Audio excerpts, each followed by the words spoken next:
आपके प्रेम के लिए हम बहुत धन्यवादी हैं आपके स्वागत के लिए। लेकिन हम आपको ईमानदारी से बताना चाहते हैं ये अच्छी बात नहीं है।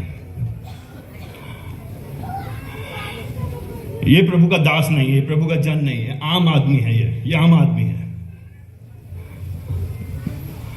हम इस तरह से अगर एक आदमी को इतना ऊंचा उठाएंगे, हम प्रभु की आवाज नहीं सुनेंगे। हम लोग प्रभु के लोग हैं, पास्टर लोग आम लोग हैं। हमको उनको इतना आदर देना नहीं है। ये गलत बात है कि पास्टरों को आदर देंगे तो प्रभु जी हमको दुगनी आशीष देगा। ये नए नियम में कहां लिखा है? ये कहां लिखा है नए नियम में? पास्टर कमजोर है, पास्टर पापी है, पास्टर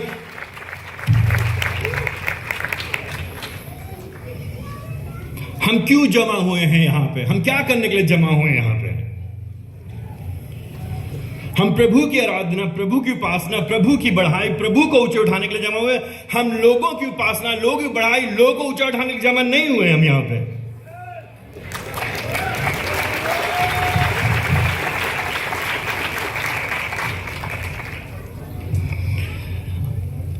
आपके जीवन का उद्देश्य क्या है? हमारे जीवन का उद्देश्य क्या? प्रभु ने क्यों हमको जीवन दिया है? प्रभु जी हमसे क्या चाहते हैं? प्रभु जी इतना उल्लास, ये अद्भुत है जब हम गीत गा रहे हैं ना, जब तक म्यूजिक चल रही है, जब 10,000 वॉट के स्पीकर चल रहे हैं तो बढ़िया है। प्रभु की हम आवाज कैसे सुनेंगे? आप कैसे सुनेंगे उसकी आवाज? हम उसकी आवाज कैसे सुनेंगे? कहां सुनेंगे उसकी आवाज? कौन बताएगा? कोई प्रभु का जन आपको आके बताएगा? कोई विशेष ज्ञान देगा? कोई गुप्त ज्ञान देगा? कोई नई बात बताए? कोई नया रहस्य देगा? कोई नया प्रकाशन देगा? परमेश्वर का वचन हमको कहता है नहीं, परमेश्वर ने जो हमको बताया उसने अपने वचन में दे दिया, तो कहां जाएंगे हम उसके बात सुनने के लिए? तो हमारे लिए सबसे महत्वपूर्ण क्या है? उसकी बात सुनना है तो हम उसके वचन में जाएंगे। हमको समय देना है, उसकी बात सुनना है, ध्यान से सुनना है। लेकिन समस्या है हमारे आपके पास इच्छा की कमी है, हमारे आपके पास मन की कमी है। हमारे पास हम गीत गाने के लिए हम लोग घंटों बैठ सकते हैं, लेकिन जब वचन का अध्ययन करने की बात आएगी, अज्ञानता की कमी की वजह से लोग नाश होते हैं। बिना ज्ञान के जोश हमको प्रभु से दूर लेके चला जाएगा। अगर थाने की कलीसिया, थाने के विश्वासियों के लिए सबसे ज्यादा, सबसे खतरनाक खतरा अगर उनके लिए कोई जोखिम की बात होगी तो यह होगी कि वो प्रभु के वचन को ना समझे। संदर्भ में क्या कह रहा है प्रभु जी अपने आत्मा के द्वारा? उसके आत्मा ने हमको वचन दे दिया है, ये उसका वचन है। परमेश्वर पवित्र आत्मा की आवाज सुनिए, परमेश्वर पवित्र आत्मा की गवाही की हमको अगुवाई चाहिए। हम सुनना चाहते प्रभु जी, हम उसके मुस्कुराते हुए चेहरे को देखना चाहते, तो हम यहां देखेंगे, इसको खोलेंगे, इसमें देखेंगे कौन है वो, क्या कहना चाहता हमसे, क्या चाहता है हमसे। अभी शनिचर के दिन हमारे कलीसिया के कुछ भाई लोग मिलने गए। 3 भाई लोगों से जो पिछले कई महीनों से जेल में बंद हैं। क्यों बंद है? सुसमाचार प्रचार के कारण। पिछले हफ्ते हम लोग खबर मिली लगभग 50 साल के एक दंपति को, जो केरला से अंबेडकर नगर में प्रचार कर रहे थे, उनको 5 साल की सजा दी गई। 9 महीने से लोग जेल बंद, उनको बेल नहीं मिली। क्या वो अगर अभी इस समय हमारे साथ होते तो क्या वो इस तरह से गीत गा सकते थे? आपको मालूम है आरंभिक कलीसिया में पहले 300 साल विश्वासी लोग क्या करते थे? आपको मालूम वो लोग क्या करते थे? वो लोग नीचे दब करके, छिप करके गुफाओं में आराधना करते थे। वो लोग शोर नहीं कर सकते थे, आवाज नहीं कर सकते थे। उनके लिए परमेश्वर का वचन, परमेश्वर की शिक्षाएं महत्वपूर्ण थी। अधिकांश आज जगत में अधिकांश लोग, उत्तर भारत में, हम उत्तर प्रदेश में सेवकाई करते, लखनऊ में हम लोग पिछले लगभग 1 साल से नियमित रीति से नहीं मिलने पा रहे हैं। हम निश्चित रीति इस तरह से खुले में आराधना नहीं कर सकते हैं। प्रभु जी हमसे क्या चाहता है? प्रभु जी हमारे जीवन में विजय कब दिखाई देती है? किस क्षेत्र में प्रभु जी हमसे विजय चाहता है? हम क्या मांगेंगे उससे? हमें क्या चाहिए? मांगो तो तुम्हें मिलेगा, ढूंढो तो तुम पाओगे, खटखटाओ तो तुम्हारे लिए खोला जाएगा। आमीन, हालेलुया। तो मांगो, क्या मांगोगे? तो ढूंढो, क्या ढूंढोगे? तो खटखटाओ तो तुम क्या खटखटाओगे? क्या खोला जाएगा तुम्हारे लिए? पहले उसके राज्य और धार्मिकता की खोज करो तो तुम्हें ये सारी वस्तुएं मिल जाएंगी। ये सारी वस्तुएं मिल जाएंगी। बंबई जितना तुमको दे सकता है धन संपत्ति, अधिकांश लोग, आप लोग उत्तर प्रदेश से आए हैं कि नहीं आए हैं? आप में से कई लोग आके पूर्वज लोग उत्तर प्रदेश बिहार से यहां पर हैं। क्यों आए बंबई हम लोग? ये बंबई वो नगरी है जो सपनों की नगरी है, जो हमको कहती है कि धन संपत्ति हम कमा लेंगे, हम बस जाएंगे, हमारे बच्चों का भविष्य अच्छा होगा। और हम मांगेंगे प्रभु से धन संपत्ति और दौलत, और हम मांगेंगे प्रभु से बीमारी और चंगाई और छुटकारा। वो प्रभु हमको देगा। क्यों? क्योंकि शैतान हमारे पैरों के नीचे है ना, क्योंकि हमारे पास ताकत है। हम जो चाहें, जो हम कहेंगे हो जाएगा ना, जो हम मांगे हमको मिलेगा। यही तो समस्या, यही तो बीमारी है हमारी कलीसियाओं में। ये है झूठी शिक्षा जिसको हम और आप नहीं समझते हैं। जब हम बाइबल को, परमेश्वर के वचन को संदर्भ में नहीं समझेंगे तो फिर हम आदमी की फोटो लगा करके बड़ा करेंगे, तो फिर हम आदमी को ऊंचा करेंगे, तो हम उसके लिए ढोल बजा बजा के उसका स्वागत करेंगे। कौन है ये आदमी? आप जानते मेरे हृदय को, जानते कितना पाप भरा मेरे हृदय में, जानते कितनी दुष्टता है यहाँ पे, जानते मैं कितना कमजोर हूं, जानते मैं कितना विकृत हूं, जानते मैं कितना टेढ़ा हूं। अगर प्रभु ये मुझ पे दया ना करे तो वो मुझको अभी इस समय भस्म कर देगा।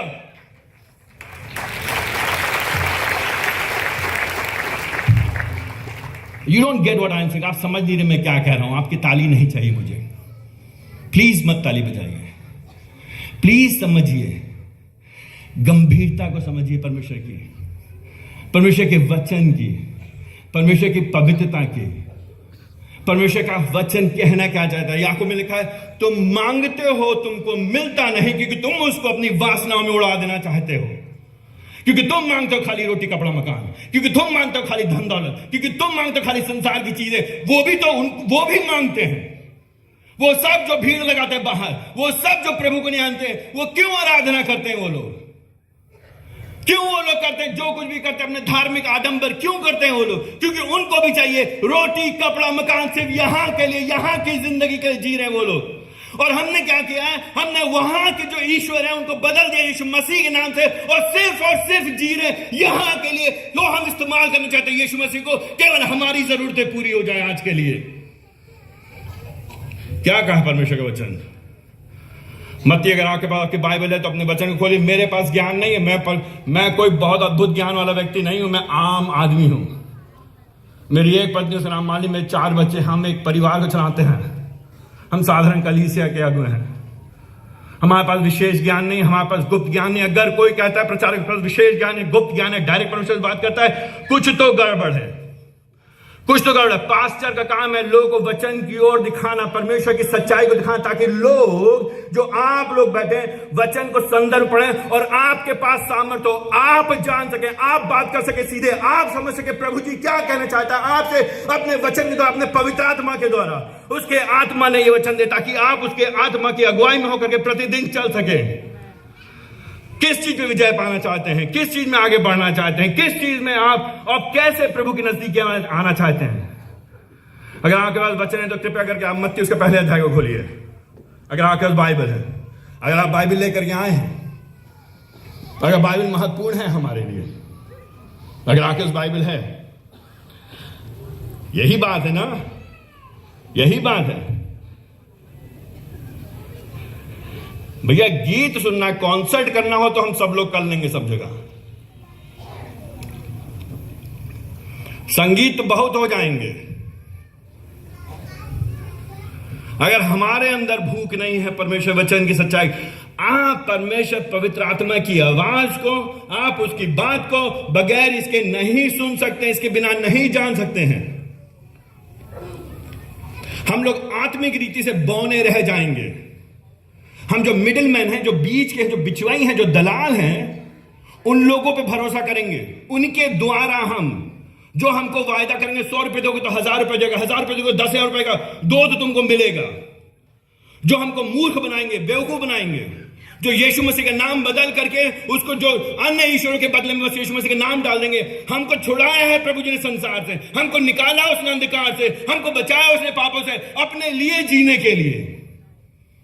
लेकिन प्रॉब्लम यह है कि हम और आप अभी भी सच्चाई को भूल करके अभी भी जी रहे हैं यहीं की चीजों के लिए। यीशु मसीह जो राजा है, अगर आपका मत्ती है उसका पहला अध्याय में ही आरंभ में वहां पे लिखा है, यीशु मसीह ही जो दाऊद की संतान है उसके बारे में ये पुस्तक है। ये पहला सुसमाचार। अगर आप मसीह पिछले 5 साल से 10 साल से 20 साल से विश्वासी हैं, अगर आपने बाइबल को नहीं पढ़ा है तो मैं आपसे विनती करूंगा, जाइए बाइबल पढ़ना शुरू कर दीजिए। परमेश्वर के वचन में घुटनों पे हुए घंटों लगा दी वचन को पढ़ने में, वो आपके लिए ज्यादा जरूरी है। परमेश्वर की आवाज को सुनना चाहते हैं, एक बात, अगर आप मेरी बात सब भूल जाइए, एक बात याद रखिए कि आपको वचन को समझना है, जानना है, संदर्भ पढ़ना। वचन क्या है? संदर्भ में कॉन्टेक्स्ट, अंग्रेजी में कॉन्टेक्स्ट। पहले क्या है, बाद में क्या है। अपनी मर्जी से आंख बंद करके एक पद उठा करके मत बना दिए उसको जो बनाना है, लेकिन आगे क्या कह रहा है, पीछे क्या कह रहा है, उसको समझिए, उसके अर्थ को समझिए। थोड़ी मेहनत लगेगी, बहुत मुश्किल नहीं, आप सब समझ सकते हैं, चाहे बहुत पढ़े लिखे हो या ना पढ़े लिखे हो, चाहे अनपढ़ हो या बहुत ज्यादा औधेला, इससे मतलब नहीं, आप समझ सकते। प्रभु जी आप पे दया करेगा, उसका आत्मा आपके अंदर वास करता है, वो आपको सहायता करेगा अपने अर्थ को समझने के लिए। जब हम मत्ती को पढ़ते हैं, आरंभ में यीशु मसीह ही आता है इस संसार में, वो परमेश्वर की ओर से भेजा हुआ जन है, उसको जो त्रिएक परमेश्वर पिता, परमेश्वर पुत्र, परमेश्वर पवित्र आत्मा, एक परमेश्वर लेकिन 3 जन में जो द्वितीय जन है यीशु मसीह परमेश्वर का पुत्र, लगभग 2000 साल पहले मनुष्य बनकर के संसार में आ गया। वो मनुष्य बनकर संसार में आ गया, किस लिए आ गया? आपके लिए आ गया, मेरे लिए आ गया। क्यों आ गया? ताकि वो सिद्ध जीवन जिए। आपको मालूम है यीशु मसीह संसार में आए, जब लगभग 33 साल तक जिए, किस तरह का जीवन था उनका? बड़ा आराम का जीवन था उनका। यीशु मसीह ने संसार में दुख उठाया। यीशु मसीह लगभग 33-33.5 साल की उम्र में क्रूस पे चढ़ गए, मारे गए, गाड़े गए, तीसरे दिन जी उठे। वो हमारा प्रभु है। यीशु मसीह ने कहा, अगर उन्हें हरे पेड़ के साथ ऐसा किया है तो तुम्हारे साथ क्यों नहीं होगा? यीशु मसीह ने कहा, मेरे पीछे आओगे, अगर तुम मेरे पीछे आना चाहते हो तो अपना इनकार करो और अपना क्रूस उठाकर मेरे पीछे चलो। आपको मालूम है क्रूस उठाने का मतलब क्या होता है? जो व्यक्ति क्रूस उठा के चल रहा है, लगभग 3-4-5 घंटे के बाद उसको मृत्यु की सजा दी जाएगी, उसको चढ़ा दिया जाएगा क्रूस पे। जो व्यक्ति क्रूस पे चढ़ रहा है, क्या वो यहाँ पे मकान बनाने की चिंता करेगा? क्या वो यहाँ पे अपना घर बसाने की चिंता करेगा? क्या यहाँ पे वो अपना सब कुछ बढ़िया करने की चिंता करेगा? क्या वो चिंता कर रहा है कि मेरे डायबिटीज है, पेट में दर्द है, सर में दर्द है, कैंसर है? क्या वो इस बात की चिंता करेगा? नहीं, वो इस बात की चिंता कर रहा है कि मैं जा रहा हूं मरने, मुझे मिलना है उस न्यायी परमेश्वर से। तो अपने आप को मृत्यु के लिए तैयार कर। तो कहने का क्या मतलब है यीशु मसीह का? यीशु मसीह कह रहे हैं कि तुम आओगे मेरे पीछे तो अपना इनकार करो, अपनी इच्छाओं के लिए मत जियो, यहां के लिए मत जियो, अपना क्रूस उठा करके चलो, अपने का तैयार हो जाओ मरने के लिए। क्योंकि तुमको नहीं मालूम कब मरोगे, तुमको नहीं मालूम कल की सुबह देखोगे कि नहीं देखोगे। तुमको तैयार होना है न्याय परमेश्वर के सामने खड़े होने के लिए, जो तुम्हारे पापों का हिसाब लेगा, जो तुम्हारे जीवन का लेखा लेगा। शैतान को मत भगाइए अभी, अब शैतान पे विजय पाने चक्कर में उतरिए। पहले पाप से विजय पाना हमको और आपको सीखना है। पहले हमको आपको सीखना है झूठी से बचना, व्यभिचार से बचना, लोभ से बचना, हमको कामुकता से बचना, वासना से बचना, अपने फोन को कंट्रोल करना सीखना, वहां से शुरू करना है। तब हम लोग बात करते हैं आगे चल के। यहूदा की पत्र में लिखा है, जो लोग जानते नहीं है वो लोग ऐसी बात करते हैं, अहंकार से भरी हुई बातें करते हैं, शैतान को पराजित करने की, भगाने की। हम और आप प्रभु के लोग, हम प्रभु पे नम्रता से, नम्र होकर के, हम कमजोरी में होकर के, विनम्रता में होकर के प्रभु पे भरोसा करके उसके निकट आते हैं, उससे कहते हैं, प्रभु जी हम पे दया करिए। यीशु मसीह संसार में आ गए लगभग 2000 साल पहले। किस लिए आ गए? उन्होंने आपके लिए, मेरे लिए, मेरे बदले में सिद्ध जीवन जिया। आप और हम पाप में पड़े हुए थे, आप और हम नरक में जाए थे, आप और हम मरने वाले थे। हमको आपको नाश हो जाना चाहिए। क्यों? क्योंकि हम उठते, जागते, सोते, बैठते, हम क्या करते हैं? हम अपने शब्दों से, अपने सोचों से, अपने विचार से, हम धर्म के काम भी पाखंड में करते हैं। हम लोग हमारे अच्छे कामों पे भी, हमारे जो अच्छे काम है उसमें भी पाप का प्रभाव लगा हुआ है। हम लाचार हैं। हमको आपको नाश होना चाहिए, बर्बाद हो जाना चाहिए, प्रभु की आग गिरनी चाहिए, हमको आपको भस्म हो जाना चाहिए। हमारे आपके पास कोई रास्ता नहीं, हमारे आपके पास कोई विकल्प नहीं, हम अपने आप को नहीं बचा सकते थे। हमारी सबसे बड़ी आवश्यकता, हमारी सबसे महत्वपूर्ण आवश्यकता, हमारी सबसे जरूरी आवश्यकता ये नहीं है कि हमारी बीमारी दूर हो जाए, ये नहीं है कि हम चंगे हो जाएं, ये नहीं कि हमारा मकान बन जाए, ये नहीं कि हमारे बच्चों की शादी हो जाए, ये नहीं कि हमारा सब कुछ यहां पे बढ़िया हो जाए। हमारी सबसे बड़ी, सबसे महत्वपूर्ण, सबसे खास जो जरूरत है, जिसको हम और आप कई बार जानते नहीं, समझते नहीं, एहसास नहीं करते, वो ये है कि हम पापों से बचाए जाए, छुड़ाए जाए। क्योंकि अगर हम आज मर जाएंगे तो हम अनंत काल के लिए नाश हो जाएंगे, कोई नहीं बचा सकता है। कौन सी चीज है मसीहत में जो दूसरे लोगों के पास नहीं है? कौन सी चीज है हमारे पास जो दूसरे लोग नहीं दे सकते हैं? कौन सा कार्य यीशु मसीह ने किया जो दूसरे लोग वादा करके हमको नहीं दे सकते? दूसरे लोग भी कहते हैं हम तुमको देंगे धन, दूसरे लोग भी कहते हैं हम तुमको देंगे संपत्ति, दूसरे लोग भी कहते हैं हम तुमको देंगे समृद्धि, और लगी नहीं लेकिन लाइन वहां पे भीड़ लोगों की। क्या नहीं पाते हैं लोग समृद्धि? क्या संसार के लोग पास समृद्धि नहीं है? क्या संसार के लोग पास धन नहीं है? हमसे ज्यादा धन है उनके पास, हमसे ज्यादा समृद्धि उनके पास। कौन है बंबई में सबसे अमीर लोग? क्या वो मसीह लोग हैं? क्या वो क्रिश्चियन लोग हैं? कौन है सबसे संपन्न? गैर लोग हैं। लेकिन क्या नहीं है उनके पास? यीशु मसीह नहीं है। क्या नहीं है उनके पास? पापों की क्षमा नहीं है। क्या नहीं है उनके पास? जीवन के बाद के जीवन की निश्चयता। मालूम शैतान क्या चाहता है? शैतान चाहता है मसीह लोग मुंह से बोले यीशु मसीह यीशु मसीह, लेकिन लगे रहे रोटी कपड़ा मकान के लिए। ये चाहता है शैतान। शैतान चाहता है कि आप और हम चिल्ला चिल्ला गाएं, कूद कूद के जाएं, हाथ नचा नचा के गाएं, दुनिया करे जो हो, जैसे उलरना हो वैसे उलरे, हम जो करना है वो करें, लेकिन पवित्रता के खोजी ना बने, यीशु मसीह के जैसे ना बने। हमारी आंखें कहां लगी होनी चाहिए? जीवन के बाद के जीवन के लिए। क्या आप सोचते हैं यीशु मसीह के पास आएंगे, प्रभु के पास आएंगे, सब ठीक हो जाएगा? किसने कहा था आपसे? कौन है वो झूठा? कौन है वो धोखेबाज? कौन है वो मक्कार? कौन है वो? किसने कहा यीशु मसीह पास आओगे सब ठीक हो जाएगा?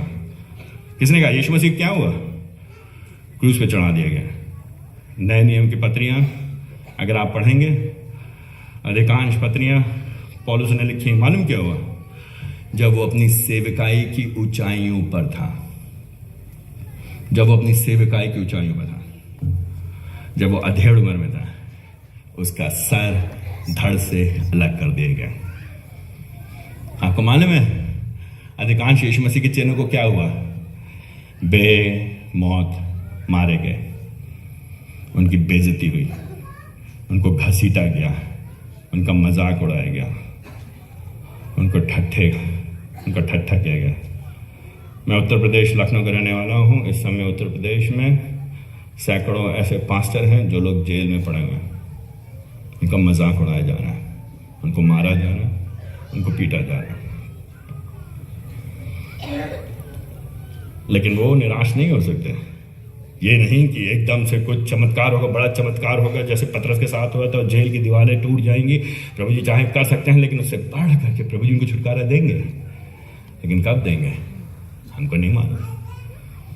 एक दिन के बाद, एक साल के बाद, 10 साल के बाद, कि जीवन के बाद। लेकिन जो लोग यीशु मसीह विश्वास करते हैं उनके लिए जीवन के बाद का जीवन सबसे महत्वपूर्ण है। क्या आपके लिए जीवन के बाद का जीवन महत्वपूर्ण है कि नहीं है? नहीं तो भैया हम लोग इस तरह की आराधना, इस तरह की सभाएं करेंगे और एक दूसरे को हम क्या करेंगे, खूब जोश में लगाएंगे। कल सुबह होगी जब आप उठेंगे, फिर जब संसार आपके तरफ आएगा, रोटी कपड़ा मकान, संसार शैतान और शरीर चारों तरफ से आपके ऊपर हमला करेगा, फिर बताइए, फिर करिए। फिर आप वास्तविकता में जीना हमको सीखना पड़े। खाली भावनाओं को कुरेदने से, उलरने से, उछालने से, खाली ऊपर नीचे करने से नहीं होगा। वास्तविकता में जीना पड़ेगा हमको, आपको, क्योंकि हम लोग वास्तविक संसार में। आइए चलिए हमारे साथ, कल चलिए वापस हमारे साथ चलिए उत्तर प्रदेश में। यही मैं कहना चाह रहा हूं। इब्रानियों उसके 11 अध्याय में अक्सर लोग जो पढ़ते हैं, क्या प्रॉब्लम समस्या क्या लोग साहब बाइबल के इधर खंड को पढ़ेंगे उधर पढ़ेंगे, अभी मत्ती वापस आते हैं इब्रानियों उसके 11 अध्याय में।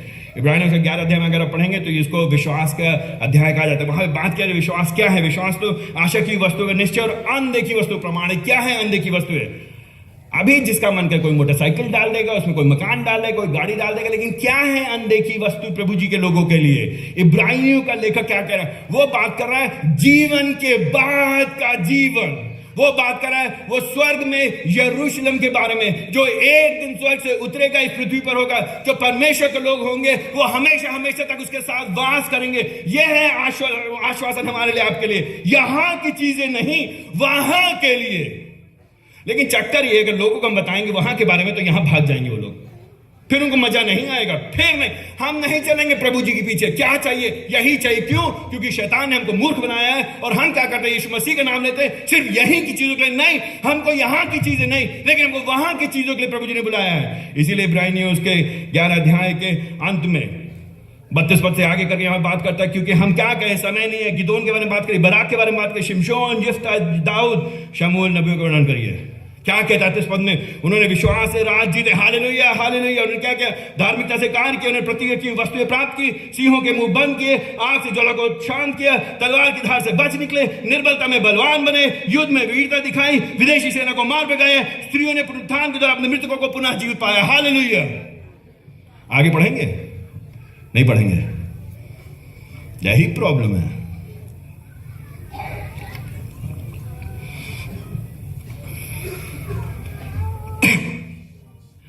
कलीसिया के साथ, विश्वासियों के साथ समस्या ये है, वो वही पढ़ना चाहते हैं बाइबल। क्या करेंगे? उनको बाइबल जो मिल गई, जादुई पुड़िया मिल गई उनको, वो झोली मिल गई, दादी अम्मा की झोली नहीं होती है जिसमें अच्छी चीजें होती हैं। गए टॉफी निकाल लिया, गया मेवा निकाल लिया, गया लड्डू निकाल लिया। उनको नीम की गोली नहीं चाहिए। प्रभु का वचन संपूर्ण वचन है, संपूर्णता में रहना चाहिए हमको। कभी कभी प्रभु हमें इस संसार में, इस जीवन में विजय प्रदान करते हैं शारीरिक चीजों में, संसार में, लेकिन कभी कभी नहीं करते हैं प्रभु। यीशु मसीह संसार में आए, मारे गए, गाड़े गए, यीशु मसीह जी उठे, पौलुस जी नहीं उठा। अधिकांश ख्रिस्तीय लोग पिछले 2000 साल में मारे गए, उन्होंने विरोध का सामना किया, उनके साथ मुश्किलें, कठिनाइयां हुआ, पराजय का जीवन जिया उन्होंने। ये जीवन का हिस्सा है। ये जीवन का पराजय, ख्रिस्तीय जीवन का आत्मिक पराजय नहीं, आत्मिक पराजय नहीं, शारीरिक पराजय जीवन का हिस्सा है। तो यहां पे क्या हुआ? 11 अध्याय में, इब्रानियों से 11 अध्याय उसके 35 पद की दूसरी लाइन में, कुछ को यातनाएं दी गई, परंतु उन्होंने छुटकारा ना चाहा, जिससे कि वे एक उत्तम पुनरुत्थान को प्राप्त कर सकें। कुछ लोग इतना प्रताड़ित किया गया, उनको इतना मारा गया, उनको इतना परेशान किया, उन्होंने कहा प्रभु जी उठा लो, हमको नहीं जीना है हमको इस संसार में। कभी सोचा आपने इस संभावना के बारे में? यीशु मसीह के पीछे चलने के लिए अभी थाने में बहुत स्वतंत्रता है, महाराष्ट्र में बहुत स्वतंत्रता, हमको नहीं मालूम कब तक है ये, हमें नहीं मालूम। हो सकता है कभी हमारे सामने ऐसी परिस्थिति आए जहां पे हमारा इतना विरोध हो, हम कहें प्रभु जी हमसे नहीं जिया जाता, प्रभु जी हमको उठा लीजिए, हम आ रहे हैं आपके पास। 36 पद में कई लोग ठट्ठों में उड़ाए गए, उनका मजाक उड़ाया गया। जिन्होंने उसकी ओर दृष्टि की, उनका मुंह कभी काला नहीं होने पाया, उन्होंने ज्योति पाई। लेकिन ये कैसे हो गया? पुराना नियम, नया नियम, पुरानी वाचा, नई वाचा। पुरानी वाचा में जो बातें हैं वह आत्मिक बातें की ओर इशारा कर रही हैं, निर्देश कर रही हैं, वो प्रदर्शित कर रही हैं, वो हमारे लिए नमूना है, उत्तम चीजें जो आने वाली हैं। अगर हम बाइबल को संदर्भ में सही तरीके से नहीं पढ़ेंगे तो हम लोग केवल पुराने नियम की प्रतिज्ञाओं को उठाएंगे और सिर्फ जादू की पुड़िया बना करके सिर्फ अपने फायदे के लिए उपयोग करेंगे, उसको संदर्भ के बाहर प्रभु जी का हाथ मरोड़ने की कोशिश करेंगे। देओगे कैसे? नहीं देव प्रभु जी, तुम देव, तुम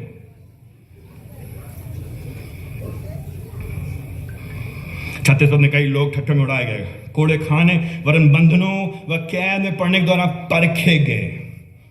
37 पद में उनका पथराव हुआ, आरे से चीर कर उनके 2 टुकड़े कर दिए गए। उनकी परीक्षा की गई, तलवार के घाट उतार दिए गए। वे दरिद्रता में, गरीबी में, दरिद्रता में, वे दरिद्रता में, क्लेश में और दुख भोगते हुए भेड़ और बकरियों की खाल पहने इधर उधर भटकते फिरे। उनके पास कपड़े नहीं थे, भेड़ और बकरियों की खाल को पहन के इधर उधर फिरे। ये प्रभु के जन हैं, ये लोग विश्वासी लोग हैं। इन्होंने प्रार्थना किया, प्रभु जी ने इनकी प्रार्थना को सुना। लेकिन जैसा हम और आप सोचते जरूरी नहीं है वैसे ही प्रभु जी हमारी प्रार्थना को हमेशा सुने। प्रभु जी की प्रार्थना उत्तर देने का तरीका अलग है। चाहे हमें चंगाई मिले ना मिले, चाहे हमें शारीरिक छुटकारा मिले ना मिले, चाहे हमें आर्थिक समृद्धि मिले ना मिले, प्रभु जी फिर भी प्रभु जी हैं। और प्रभु जी इस योग्य है कि हम उसके लिए जिए, आखिरी दम तक जिए। क्यों? क्योंकि जीवन के बाद का जीवन जो उत्तम जीवन है उसकी निश्चयता प्रभु जी देते हैं, वो हमको जरूर देंगे। उसके लिए हम उसके पास आ रहे हैं, हमारे पापों की क्षमा के लिए, हमारे मुक्ति के लिए, हमारे उससे संगति करने, हमारे उसको जानने के लिए, हमारे यीशु मसीह के जैसा बनने के लिए, हमारे पवित्रता में बढ़ने के लिए, हमारे उसकी महिमा करने के लिए, हमारे विश्वासी संगति करने के लिए हम आ रहे हैं। जीवन के बाद महिमा, अनंत काल की महिमा पाने के लिए यहां हमारा जीवन नहीं है। यह है सच्ची मसीह है, सच्चे सुसमाचार। मुझको नहीं मालूम आप क्यों आए हैं प्रभु जी के पास। मैं आपके दिल को नहीं जानता, मैं अपने दिल को जानता हूं। मैं अपने लिए प्रार्थना करता हूं, प्रभु जी आप मुझको अपने निकट बना के रखिए। प्रभु जी चाहे जो हो जाए, चाहे जैसी परिस्थिति हो, प्रभु मेरी भी क्षमता नहीं कि मैं जीवन के अंत तक आपके पीछे रह चलूं। प्रभु जी अगर आप मुझको नहीं संभालेंगे तो प्रभु जी जब दिक्कतें आएंगी, समस्या आएंगी, परेशानी आएंगी, जब हमें लगेगा मेरी प्रार्थनाओं को उत्तर नहीं मिला, तो प्रभु जी मैं निराश हो जाऊंगा, मैं हताश हो जाऊंगा। लेकिन प्रभु जी अगर आप मेरा हाथ थामे रहेंगे तो प्रभु जी विजय होगी हमारी, बिल्कुल होगी विजय होगी हमारी। लेकिन कब होगी हमको नहीं मालूम, लेकिन हमको ये मालूम जिस दिन हमारी आंख बंद हो जाएगी उस दिन हमारी विजय हो गई। क्योंकि जीवन के बाद का जीवन उसके पुनरुत्थान के द्वारा मुझको मिल गया, ये हमारा पक्का है। इस आशा के लिए इसलिए आ रहे हैं हम प्रभु जी के पीछे, इसलिए हम प्रार्थना करें। हम प्रभु से प्रार्थना क्या करें? प्रभु जी मुझे लगा लो अपने सीने से। प्रभु जी मैं जीना चाहता हूं आपके लिए, मैं नहीं जीना चाहता संसार के लिए। प्रभु जी मैं बनना चाहता हूं यीशु मसीह के जैसे।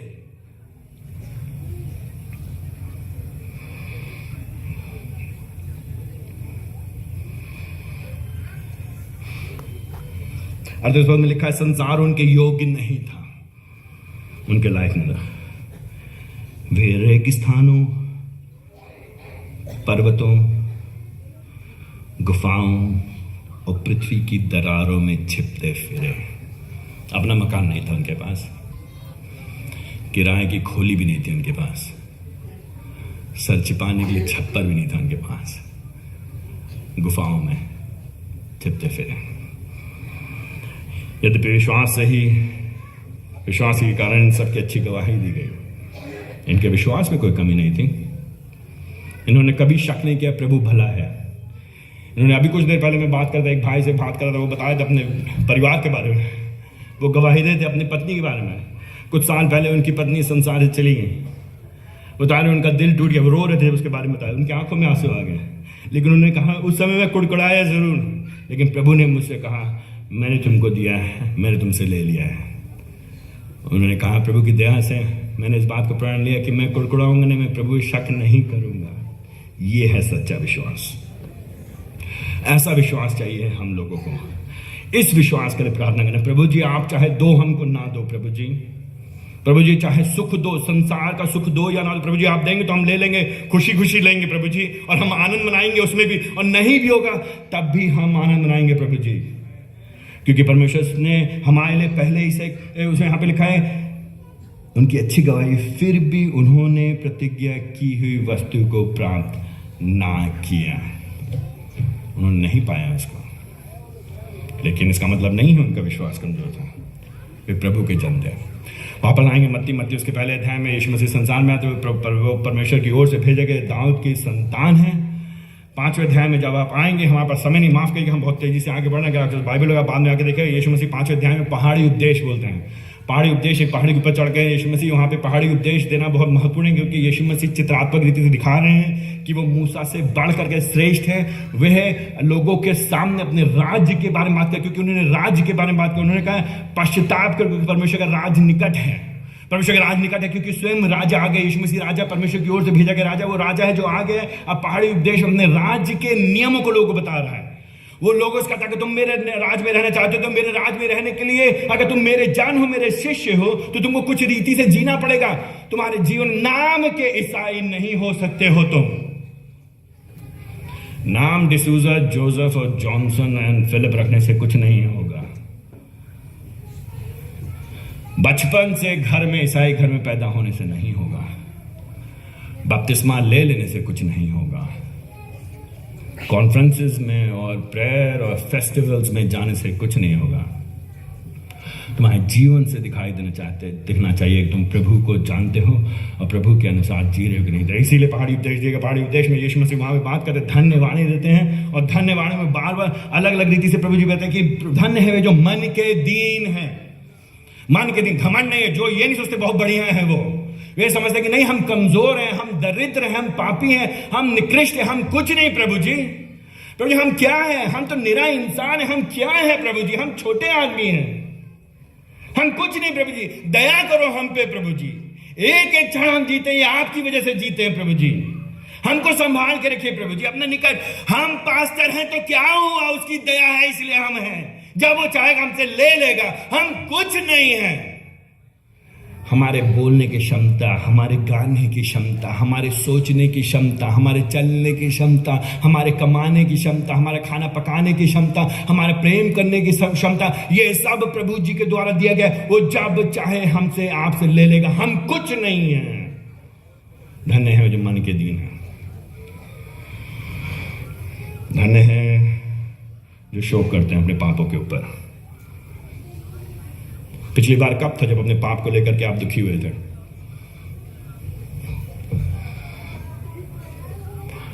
हमसे गलती नहीं होती है, हम तो ठीक हैं, इतने भी खराब नहीं है। वो पापी है, वो दुष्ट है, वो खराब है, मैं तो ठीक हूं। कभी कभी हो जाती गलती हो जाती, पाप नहीं करता हूं मैं। धन्य है वे जो मन के दीन हैं। धन्य हैं वे जो शोक करते हैं। धन्य हैं वे जो नम्र हैं। धन्य हैं वे जो धार्मिकता के भूखे और प्यासे हैं। किस चीज की भूख है आपको? क्यों आए यीशु मसीह के पीछे? ईमानदार से बताइए, सच सच बताइए, मुझसे मत बोलिए, अपने मन में बताइए। क्यों आए प्रभु जी के पीछे आप? क्यों आए यहाँ पे? क्या आशा लेकर के आए थे? लोग जाते हैं मंगलवार को, लोग जाते हैं शुक्रवार को, लोग जाते हैं शनिवार को, लोग जाते हैं अब रविवार को। काहे को जाते हैं हम? काहे को लगाते हैं हम लाइन? क्यों? क्या है भूख? क्या चाहिए? हम क्या मांग रहे हैं उससे? क्या चाहिए प्रभु जी? धन्य है वे, कौन है धन्य है? जो धार्मिकता के भूखे हैं। प्रभु जी हम जानना चाहते हैं आपको। प्रभु जी हम जानना चाहते हैं आपके ज्ञान को, हम और समझ चाहते हैं प्रभु जी। हम आपके चेहरे को देखना चाहते हैं। निहारें, कैसे निहारेंगे प्रभु के चेहरे को? बताइए कैसे निहारेंगे प्रभु के? उसके चरित्र को हम जब जानेंगे। कहां जानेंगे? उसके वचन के द्वारा। बाइबल पढ़ने का मन ही नहीं लगता है। बाइबल की बात आती तो लगता सूखा सूखा है। बाइबल की बात आती तो लगता मजा नहीं आया, कुछ फीलिंग नहीं आई। फीलिंग, जब तक फीलिंग नहीं आएगी तब तक कुछ हुआ नहीं। फीलिंग ही हमको डुबा देगी। फीलिंग लेते लेते हम डूब जाएंगे, प्रभु से दूर हो जाएंगे और नरक में चले जाएंगे। खाली फीलिंग के भरोसे ना रहिए। भावनाएं बिना सत्य के, बिना आधार के, बिना जड़ के, बिना नींव के, बिना प्रभु जी के वचन के बाहर भी मिल जाती हैं भावनाएं बहुत। प्रभु जी के पास आइए। प्रभु जी कहते हैं यहाँ पे धन्य है जिनके मन शुद्ध है। कहां से होंगे शुद्ध? कैसे होगा शुद्ध? भाई प्रभु जी अपने राज के बारे में बात कह रहे तो मेरे आना चाहते, मेरे जन होना चाहते हो। धन्य है जो मन की शुद्ध। प्रभु जी प्रभु जी उठते बैठते मुझे ना चाहते हुए प्रभु जी मैं पाप करता हूं। अगर आप बोलने में ठीक हूं तो आपको सबसे बड़ी समस्या, आप जानते भी नहीं आप समस्या में। जो डूब रहा है वो नहीं समझ रहा है वो डूब रहा है, तो वो व्यक्ति ज्यादा खतरे में। जिसको कैंसर है उसको नहीं मालूम कैंसर है, वो ज्यादा खतरनाक है। जिसके घर में आग लगी उसको पता नहीं चल रहा आग लग रहा है, उसके लिए ज्यादा खतरा है। अगर आप सोचते हैं आपका मन ठीक है, अगर आप सोचते, अगर मैं सोचता हूं मेरा मन शुद्ध है, तो इसलिए हम क्या करेंगे? संदर्भ बहुत जरूरी, संदर्भ माफ के मैं बस समय नहीं है, काश मैं बस समय होता मैं आपके साथ बैठ करके अगर आप देखना शुरू करें मत्ती, वहां पे यीशु मसीह क्या कर रहे हैं, वहां पे यीशु मसीह दिखाना चाह रहे परमेश्वर के स्तर को, उसके राज्य के स्तर को, कैसे आप उसके राज में प्रवेश करोगे भाई, कैसे जाने जाओगे उसके जन। वो राजा है, वो धर्मी राजा है, वो पवित्र राजा है, वो शुद्ध राजा है, वो न्यायी राजा है, उसके जैसा कोई नहीं। उसके राज्य में आने के लिए, उसका पुत्र कहलाने के लिए, उसका बेटी कहलाने के लिए उसके जैसा होना पड़ेगा, लेकिन क्षमता नहीं है हमारे अंदर, आपके अंदर। ना चाहते हुए सोच से, अपने शब्दों से, अपने कार्यों से हम परमेश्वर की जो सिद्धता है 100% पवित्रता, 100% पवित्रता हो जाएगा। नहीं चलता है, नहीं जुगाड़ नहीं चलेगा। प्रभु जी के राज में जुगाड़ नहीं चलेगा। आंख बंद हो जाएगी प्रभु जी के सामने के, प्रभु जी आप जानते तो है, कोशिश तो किया था हमने, दान दिया था हमने, रातों रात उपवास के साथ प्रार्थना किया था हमने। अपने कार्यों के भरोसे अगर आप प्रभु जी के राज में प्रवेश करने का प्रयास करेंगे तो निराशा और हताशा ही हाथ लगेगी। असफलता हमारी पक्की है। विजय नहीं पराजय है, वो आत्मिक पराजय होगी, वो अनंत काल की पराजय होगी। काश प्रभु जी हमको बुद्धि दे, सद्बुद्धि दे, हमारी आंखों खोले। लेकिन शैतान क्या चाहता है? वो चाहता है कि हम अपने आप के बारे में सोचे, हम ठीक हैं, हम भले हैं, हम अच्छे हैं, हमें उसकी जरूरत नहीं। वो कहता अरे हो तो गया तुम्हारा उद्धार, तुमने कर तो लिया, प्रार्थना तुम्हारी हो तो गई, चंगाई तो मिल गई, तुम्हारा बपतिस्मा हो तो गया, चर्च तो जाने लगे, सर्टिफिकेट मिल गया तुमको बैप्टिज्म का, मेंबर ही बन गए, डीकन भी बन गए, एल्डर भी बन गए, तुम पास्टर भी बन गए, बिशप भी बन गए, प्रचारक थाने में प्रचार कर गया, तो बड़े प्रचारक हो गए, बहुत बड़े प्रभु की तरह जो पोस्टर बन गया तुम्हारा। देखो तुम, शैतान नहीं चाहता, मेरे दिमाग में नहीं डालेगा, तुम बहुत अच्छे हो, तुम बहुत पहुंच गए, तुम बहुत ऊंचे हो, तुम बहुत प्रसिद्ध हो, लोग तुमको जानते हैं, नरक लेके जाएगा यानी सोच मेरी, मुझको और आपको। हम कुछ नहीं हैं।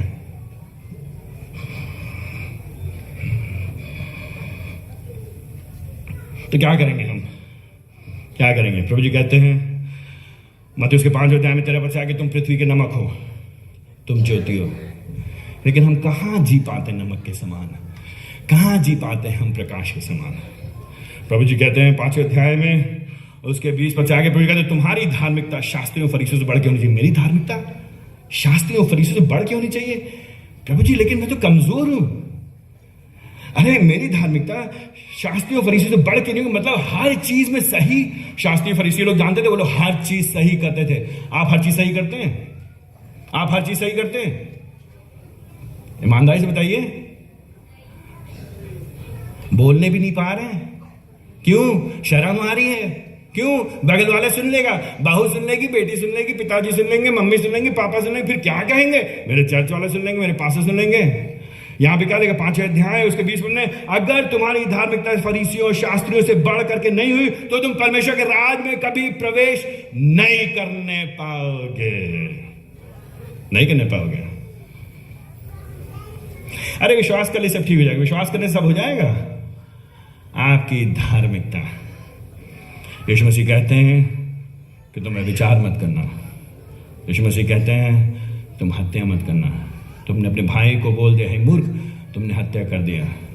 तुमने किसी स्त्री की ओर बुरी निगाह से देख लिया तो तुमने व्यभिचार कर दिया। यीशु मसीह ने कहा अपने शत्रुओं से प्रेम करो। अपने भाई से प्रेम करना मुश्किल होता है, अपनी पत्नी से प्रेम करना मुश्किल होता है, अपने बच्चों से प्रेम करना मुश्किल होता है, अपने पड़ोसी से प्रेम करना मुश्किल होता है, अपने कलीसिया के लोगों से प्रेम करना मुश्किल होता है। शत्रु से हम कहाँ प्रेम करेंगे? मत्ती उसके 5 अध्याय उसके 33 पद से आगे, बदला मत लेना, बदला मत लेना। कैसे करेंगे प्रभु जी?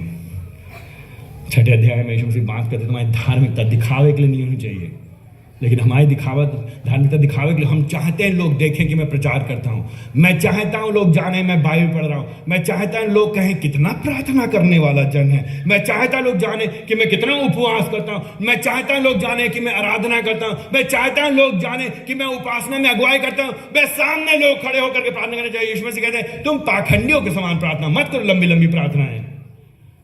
गैर विश्वासी लोग भी अंडे बंडे प्रार्थनाएं करते रहते हैं। लेकिन प्रभु जी समस्या क्या है? मेरे रग रग में बीमारी लगी है, कौन बचाएगा मुझे इस बीमारी से? मत्ती उसके 6 अध्याय में कौन बचाएगा प्रभु जी? मैं दान देता हूं तो मैं चाहता लोग जान जाए, मैं प्रचार करता हूं तो मैं चाहता लोग जान जाए, मैं कुछ भी करता हूं मैं दिखावे, मेरी धार्मिकता के काम भी दिखावे के हैं। मैं उपवास करता हूं, मैं सबको जगत में बता देता हूं मैंने उपवास रखा है। 6वां अध्याय उसके 19 पद से, प्रभु जी धन बहुत प्रिय है मुझे। पैसा पैसा पैसा पैसा पैसा पैसा पैसा पैसा पैसा पैसा पैसा पैसा पैसा पैसा पैसा पैसा पैसा पैसा। सेवा भी करते हैं, पैसे के लिए करते हैं। प्रार्थना करने भी जाएंगे तो पैसा करेंगे, लेंगे। लोगों के घर में विजिटिंग करेंगे, उसमें भी पैसा लेंगे। मीटिंग करेंगे तो उसमें भी पैसा लेंगे। हर चीज के लिए पैसा लेंगे। पास्टर पैसा लेता है, चर्च वाले पैसा लेते हैं। पैसे के बारे में हम लोग, पैसा सब बाप बढ़ाना भैया, सबसे बड़ा रुपया दिमाग में घुस के बैठ गया हमारे। कैसे बचेंगे हम उससे, कैसे बचेंगे? मत्ती उसका 6वां अध्याय, यीशु मसीह क्या कहते हैं? कोई व्यक्ति 2 स्वामियों की सेवा नहीं कर सकता है। या तो वो एक से प्रेम करेगा या दूसरे से बैर करेगा। तुम परमेश्वर धन दोनों की सेवा नहीं कर सकते हो। आपकी समस्या क्या है, मेरी समस्या क्या है? हम और आप धन से प्रेम करते हैं।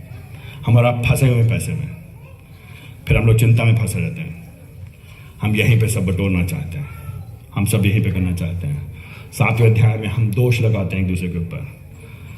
हम एक दूसरे से अपने आप को बेहतर समझते हैं। इसीलिए 7वें अध्याय के 7वें पद में, मांगो तो तुम्हें दिया जाएगा। संदर्भ संदर्भ संदर्भ। यहां पे रोटी कपड़ा के मकान की बात नहीं की जा रही। तो पास्टर लोग ये बोलना छोड़ दीजिए लोगों से कि तो तुम जो मांगोगे मिलेगा। क्या मांगो? धार्मिकता मांगो। क्या मांगो? प्रेम मांगो। क्या मांगो? प्रभु को मांगो। मत्ती उसके 6वें अध्याय उसके 33 पद में यहाँ पे क्या लिखा है? तुम पहले परमेश्वर के राज्य उसकी धार्मिकता की खोज करो। क्या है परमेश्वर के राज्य उसकी धार्मिकता? यही है उसके जैसे बनना, चरित्र में यीशु मसीह को प्रदर्शित करना। पिछली बार कब प्रार्थना किया था आपने हमने इसके लिए? बताइए सच से बताइए, ईमानदार से बताइए। पिछली बार कब प्रार्थना किया हमने आपने? प्रभु जी मुझे बनाइए यीशु मसीह के जैसा। प्रभु जी मैं पाना चाहता हूं पाप पे विजय। कब प्रार्थना किया आपने? उपवास के साथ। मकान के लिए तो किया आपने, नौकरी के लिए किया आपने, बच्चों की शादी के लिए प्रार्थना किया, बीमारी के लिए आपने रातों रात लगा दिया। लेकिन कब आपने रातों रात घुटने पे प्रार्थना किया? प्रभु जी मैं वासना पे विजय पाना चाहता हूं। प्रभु जी मैं कामुकता पे विजय पाना चाहता हूं। प्रभु जी मैं लालच से छुटकारा चाहता हूं। प्रभु जी मैं दानी बनना चाहता हूं। प्रभु मुझे पाखंड से बचाइए। प्रभु जी मुझे यीशु मसीह के जैसे बनाइए। प्रभु जी मुझे अपने राज में प्रवेश कराइए। पहले उसके राज्य और धार्मिक खोज को, तुम्हें ये सारी वस्तु मिल जाएंगी। ये सारी क्या है? संदर्भ संदर्भ संदर्भ, कॉन्टेक्स्ट। एक चीज याद कर लिया आप लोग, 6वां अध्याय उसके 33 पद में, उससे पहले क्या लिखा है? यीशु मसीह ने क्या कहा? इसकी चिंता मत करो, हम क्या खाएंगे, क्या पिएंगे, क्या पहनेंगे। आप लोग खा के आए हैं कि नहीं आए हैं? आप लोग के पास पीने के लिए है कि नहीं? पानी पीने के लिए। आपके पास पहनने के लिए कपड़े हैं कि नहीं है? यीशु मसीह ने कहा अगर तुम राज धार्मिकता की खोज करोगे तो तुम्हें ये सारी वस्तुएं, कौन सी सारी वस्तुएं? खाने की, पीने की, पहनने की, साधारण चीजें, अक्सर सामान्यता, अधिकांशता प्रभु की दया में होकर के हम सब को मिल जाता है। तो क्या प्रार्थना करेंगे आप? मांगो तो तुम्हें दिया जाएगा, खटखटाओ तो तुम्हारे लिए खोला जाएगा। मत्ती उसका 7वां अध्याय, ढूंढो तुम पाओगे। क्यों पाओगे? क्यों मिलेगा? क्यों? क्योंकि 9वें अध्याय में 9वें पद में क्या लिखा है? कौन है जो अपने पुत्र को जब वो रोटी मांगे पत्थर देगा? कौन है जब उसे मछली मांगे सांप देगा? अगर तुम बुरे होकर के अपने बच्चों को अच्छी वस्तुएं देना चाहते हो तो तुम्हारा पिता जो स्वर्ग में है अपने मांगने वालों को अच्छी वस्तुएं और क्यों नहीं देगा? क्या है अच्छी वस्तुएं? अच्छी वस्तुएं प्रभु के जैसे बनना, अच्छी वस्तु है प्रभु की धार्मिकता को जानना, अच्छी वस्तु है प्रभु के ज्ञान में बढ़ना, अच्छी वस्तु है प्रभु के राज के खोजी होना, अच्छी वस्तु है प्रभु जी के जैसे बनना। आपने कब पिछली बार इन अच्छी बातों को मांगा? समस्या हमारे आपके साथ है, हम लोग बोलते तो हैं हम जीना चाहते हैं प्रभु के लिए, लेकिन हम जी रहे हैं इस संसार के लिए, हम जी रहे हैं यहाँ के लिए। फिलिपियों उसके पहले अध्याय में उसके 21 पद में पौलुस कहता है क्योंकि मेरे लिए जीना मसीह और मरना लाभ है। प्रभु जी अभी मत मरने दीजिए, अभी आज मेरी आंखें बंद हो जाएं तो ये हमारे लिए अच्छा है। क्या आपके लिए जीना मसीह और मरना लाभ है। या आपके लिए जीना रोटी कपड़ा मकान है, या आपके लिए जीना हमारा स्वास्थ्य है, धन संपत्ति है, समृद्धि है, या आपके लिए जीना मेरे बच्चे, मेरे पड़ोसी, मेरा धन, मेरे रिश्तेदार, मेरा स्वास्थ्य, ये आपके क्यों जी रहे हैं आप यहाँ पे? पौलुस यहाँ पे कहता है कि जब तक मैं जीवित हूं, 25 पद में, फिलिप्पियों के पहले अध्याय से 25 पद में, 22 पद में, जब तक मैं जीवित हूं तब तक मैं फलदायी परिश्रम करूंगा, मेहनत करूंगा। किस लिए करूंगा? सुसमाचार की उन्नति के लिए। मैं जेल में बंद हो जाऊं, मैं जहां भी चला जाऊं, मैं चाहता हूं लोग जान सके यीशु मसीह को। कौन है यीशु मसीह? यीशु मसीह राजाओं का राजा, प्रभु के प्रभु। कौन है यीशु मसीह? यीशु मसीह वो पवित्र परमेश्वर है जो लगभग 2000 साल पहले इस संसार में मनुष्य बनकर के आ गया। क्यों आ गया? पवित्र जीवन जीने के लिए। किसके लिए? आपके लिए, मेरे लिए। क्योंकि हम और आप पवित्र जीवन नहीं जी सकते थे। असंभव था हमारे लिए जीना। हम और आप पाप में जी रहे थे, हम और आप नरक की ओर जाते, हम और आप नाश हो जाते, क्योंकि परमेश्वर क्रोध हमारे पर बना हुआ था। हम पाप की मजदूरी तो मृत्यु है। हम सब ने पाप किया है और परमेश्वर की महिमा से रहित थे। हम पृथक थे, अलग थे, परे थे प्रभु जी के। हमको बचाने के लिए परमेश्वर ने जगत से ऐसा प्रेम किया, परमेश्वर ने थाने से ऐसा प्रेम किया कि उसने अपने एकलौते पुत्र को दे दिया। किस लिए? हमारे लिए, आपके लिए, ताकि जो कोई इस पे विश्वास करे। क्या विश्वास करे? ताकि जो कोई इस पे विश्वास करे वो हमेशा सफल रहेगा, वो हमेशा सुखी रहेगा, उसके पास कोई समस्या नहीं होगी, उसका बाल भी बांका नहीं होगा। नहीं, ताकि जो कोई इस पे विश्वास करे वो नाश ना हो परंतु अनंत जीवन पाए। जीवन के बाद का जीवन। तो आइए प्रभु के पास, सही चीज के लिए आइए। आइए, यीशु मसीह ने कहा आओ मेरे पास, आओ तुम सब आओ मेरे पास। जो मेरे पास आएगा मैं उसको जीवन दूंगा, जीवन के बाद का जीवन, पापों की क्षमा। क्योंकि हमारे लिए, मेरे बदले में, आज मुझको मालूम मेरी आंखें बंद हो जाए तो मैं प्रभु जी के सामने खड़ा होऊंगा तो मैं प्रभु से ये नहीं कहूंगा प्रभु जी मैं अच्छा हूं, मैं भला हूं, मैं प्रचारक हूं, इसलिए मुझे स्वर्ग आने दीजिए। प्रभु जी मैंने लोगों को सुसमाचार सुनाया था, मैं कहूं प्रभु जी मैं पापी हूं, प्रभु जी मुझे तो नरक जाना चाहिए, मैं इस लायक नहीं कि मैं आपके सामने खड़े हो सकूं। प्रभु जी मैं अपनी आंखें भी ऊपर नहीं उठा सकता हूं। लेकिन प्रभु जी कहेंगे लेकिन तुमने मेरे पुत्र पे भरोसा किया, मेरे पुत्र ने तुम्हारे लिए लहू बहाया, मेरे पुत्र ने तुम्हारे बदले में पापों की कीमत चुका दी है, तुम्हारे भूतकाल, वर्तमान, भविष्यकाल के सारे पापों को माफ कर दिया है, क्षमा कर दिया है। पूरा हुआ, क्रूस के ऊपर उसने मेरे पापों के बलिदान के काम को पूरा कर दिया। कोई नहीं दे सकता था मुझको ये छुटकारा, कोई नहीं करा सकता था मेरे लिए मेरे पापों के प्रावधान का रास्ता, लेकिन यीशु मसीह ने क्रूस के ऊपर कर दिया है। इसलिए मैं आनंद मनाऊंगा, इसलिए मैं उसकी जय जयकार करूंगा, इसलिए मैं उसके लिए जीऊंगा, चाहे जो हो जाए, चाहे जो हो जाए। जब तक मेरी आंखें ना बंद हो जाए केवल उसी की महिमा करूंगा, चाहे मुझे कुछ दे या ना दे। उसने मुझे जीवन दिया है, पवित्र आत्मा दिया है, उसने अपना वचन दिया है, उसने अपने लोग दिए हैं, उसने हमको मुक्ति दी है। अगर आप इस चीज के लिए प्रार्थना करेंगे तो आपका प्रार्थना करना उत्तम होगा, ग्रहण योग होगा। वो मुस्कुराएगा आपके ऊपर और आपको अपने आनंद से भरेगा। अन्यथा आप इस संसार के लिए जिएंगे और हम लोग भटक जाएंगे। तो मेरी प्रार्थना है आपसे, फिलिपियों की पत्री कृपया करके समय निकाल के पढ़िएगा। वहां पे पौलुस के जीवन को देखिएगा, कैसे पौलुस सुसमाचार के लिए समर्पित है। वो जीवन जीता है सुसमाचार की बढ़ोतरी के लिए। आप कैसे इस सुसमाचार की बढ़ोतरी के लिए जी रहे हैं? क्या कर रहे हैं? अपनी बढ़ोतरी या सुसमाचार की बढ़ोतरी? क्या हम और आप सच्चाई को जानते हुए, परमेश्वर भरोसा करते हुए, उससे पवित्रता की मांग करते हुए उसके लिए जी रहे हैं कि नहीं जी रहे हैं? आइए हम प्रार्थना करें। मैं चाहूंगा अपनी आंखों को बंद करें, कुछ समय इधर उधर बातें मत करें।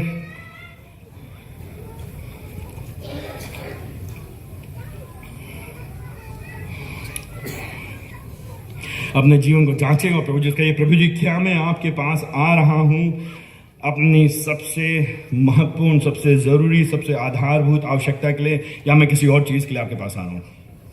नंबर 1। नंबर 2, अगर मैं अभी तक नहीं आया तो प्रभु जी मुझे क्षमा करिए, मुझे नया जीवन दीजिए। नंबर 3, अगर मैं उसके पास आया हूं पापों की क्षमा के लिए, नए जीवन के लिए, जीवन के बाद के जीवन के लिए, क्या मैं इस बात से संतुष्ट हूं? क्या ये मेरे लिए काफी है? क्या क्रिस्ट मेरे लिए पर्याप्त है, काफी है? अगर ये मेरे काफ़ी नहीं है तो प्रभु जी मुझ पर दया करिए, मुझे क्षमा करिए। मैं पश्चाताप करता हूँ, मैं प्रायश्चित करता हूँ कि मैं आपके पास सिर्फ उद्धार के लिए नहीं आया, लेकिन उद्धार प्लस और चीज़ों के लिए। मुझे क्षमा करिए प्रभु जी, क्योंकि आपने मेरे लिए मुख्यतः प्राथमिक से उद्धार के काम किया और आपने पूरा कर दिया। हम आपको धन्यवाद प्रभु जी, काफ़ी हो गया, डन इनफ, काफ़ी पूरा हुआ, आपने पूरा कर दिया हमारे लिए काफ़ी। हम कृतज्ञ आभारी हैं और हम आपके लिए जिएंगे। क्या अपनी प्रार्थनाएं खाली शारीरिक वस्तुओं के लिए मांग रहे हैं या आप अपने आत्मिक वस्तुओं के लिए मांग रहे हैं, आत्मिक उन्नति के लिए? प्रभु जी हमारी सहायता करिए कि हम आपके वचन के अनुसार प्रार्थना करने वाले लोग हो सकें। प्रभु जी हम मांगे, हम खटखटाएं, हम ढूंढें, लेकिन आत्मिक बातों को हम मांगे, हम खटखटाएं, हम ढूंढें परमेश्वर आपकी पवित्रता को जानने के लिए। परमेश्वर हम आपके पास आए, आपसे और भी अधिक मांगे, आप पे भरोसा करें, आपके पवित्र आत्मा के द्वारा और भी अधिक पवित्र बनाए जाने के लिए। प्रभु जी हमें संसारिकता से बचाइए प्रभु जी। प्रभु जी हम लोग पाप, प्रलोभन, दिखावे, पाखंड से बचाइए प्रभु जी।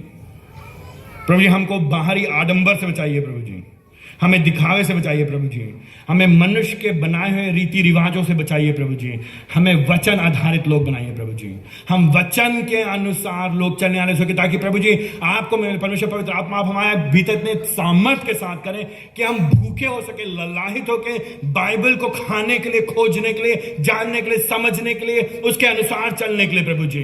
प्रभु जी हम जीवन के बाद के जीवन की जो निश्चयता है उसको और भी अधिक थामने के लिए, पकड़ने के लिए हम ललाहित हो सके प्रभु जी। हम आए आपके पीछे इसीलिए प्रभु मैं विनती है, यहाँ पे प्रत्येक भाई बहन जो यहाँ उपस्थित, हम धन्यवाद देते हैं, आपने अद्भुत काम किया प्रभु जी। या आपके अपने दया में होकर के, अपनी योजना में होकर के प्रभु जी आपने लोगों को अलग अलग पृष्ठभूमि से बचाया है प्रभु जी। बहुत से लोग जिन्होंने त्याग किया, बलिदान किया, कीमत चुकाई है, आपके पीछे आए, वो आपसे प्रेम करते क्योंकि आपने पहले होकर उनसे प्रेम किया, आपने उनको चुना है, आपने उनको अपना बेटा बेटी बनाया परमेश्वर पवित्र आत्मा, आपने उनके अंदर ये कार्य किया है, पत्थर के अंदर निकाल कर मांस कर देते, अपने आत्मा उनके अंदर उंडेला है, ताकि वे आपके पीछे चले। हमारी विनती कि वे परिपूर्णता से आपके पीछे चलने वाले हो सके प्रभु जी। वो आपको महिमा दे, हम में से प्रत्येक जन आपको महिमा प्रभु जी, चाहे वो पास्टर हो या प्रभु जी आम व्यक्ति हो प्रभु जी कलीसिया में, चाहे हमारे पास कोई सेवकाई हो या ना हो प्रभु जी, हम आपको महिमा दें प्रभु जी, केवल आपको महिमा दे प्रभु जी। हम आपकी महिमा चुराए नहीं प्रभु जी, हमको क्षमा करिए प्रभु जी, हम पे दया करिए प्रभु जी। हम आपकी महिमा, आपको ऊंचे पे देखना चाहते हैं हर एक बात में प्रभु जी। केवल आप ही बढ़े प्रभु जी, आप बढ़े और आप महिमा पाए, आप बढ़े और हम घटे प्रभु जी, यही हमारी प्रार्थना है। ये सारी बातें हम आपके पवित्र और शुद्ध और सिद्ध पुत्र यीशु मसीह के जीवित और सामर्थ्य नाम के मांग लेते हैं, आमीन। बहुत धन्यवाद आपसे जन्म से।